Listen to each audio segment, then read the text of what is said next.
We got educated black men who were selected by the white power structure to betray their own people. And now, since he works at Stanford and was educated at Harvard, he wants to attack and belittle black men in the interest of the white power structure's agenda to destroy the black family. Let's continue.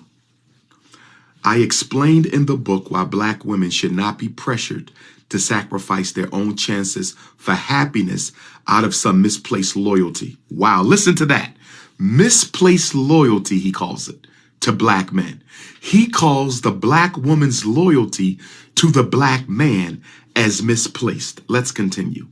Nor should black women feel beholden. Listen.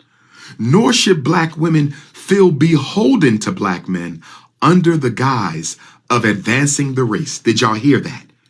Did y'all hear that? He says black women should not feel beholden to black men under the guise of advancing the race. If the price of racial solidarity is a bad intimate relationship, the cost is too high. Woo! Did y'all hear that, Negro? These are the type of minds that Ivy League universities are producing for the black community. This Ralph Richards Banks, he is the type of Negro that Harvard and Yale and Stanford and Princeton is turning out for the black community. He says a black woman should not feel beholden to black men under the guise of advancing the race. And if the price of racial solidarity is a bad intimate relationship, the cost is too high. Black women should not be held hostage to the struggles of black men. Woo! I want all y'all to read this article. When you get a chance, pull this article up on your phone. It came out yesterday evening, New York Post. Yesterday evening, New York Post. Every black man and black woman should read this. This is the type of self-hate that members of the black bourgeoisie, members of the talented 10th, members of the Negro aristocracy, this is the propaganda they're putting out to convince our men and women to turn their backs on each other. Let me continue. He said black women should not be held hostage to the struggles of black men. He says, true, race can provide a basis of compatibility, but race itself cannot solely sustain a relationship. And there are many bases of compatibility other than race. Black women's increased rate of intermarriage from 3% in 1980 to 12% in 2017. He says, according to the Pew Research Center, only 3% of black women married outside the race in 1980 compared to 12% in 2017.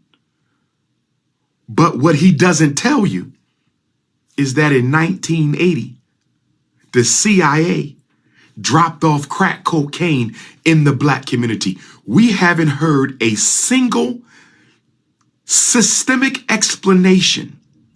This sellout hasn't given us a single systemic explanation for the low rates of marriage by black men and black women. This Negro is not telling us why.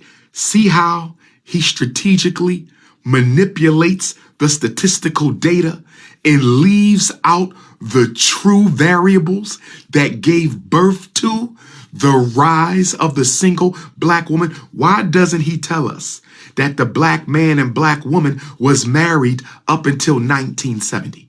Why doesn't this Harvard-trained Stanford University sellout tell us that black men and black women were married up until 1970? He's leaving out the context. He's leaving out the political context. He's leaving out the social context. He's leaving out the psychological context. He's leaving out the educational context.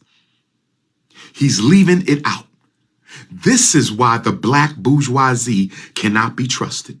This man is trying to sell books at the expense of the character of black men. This Negro is trying to sell books at the expense of the image and character of black men. Brothers, we must stand together and fight back against Negroes who are willing to be prostituted. I said, black men, we must stand together against Negroes who are paid and educated by the white power elite to castigate and castrate the image and character of black men before the world in the interest of black family genocide.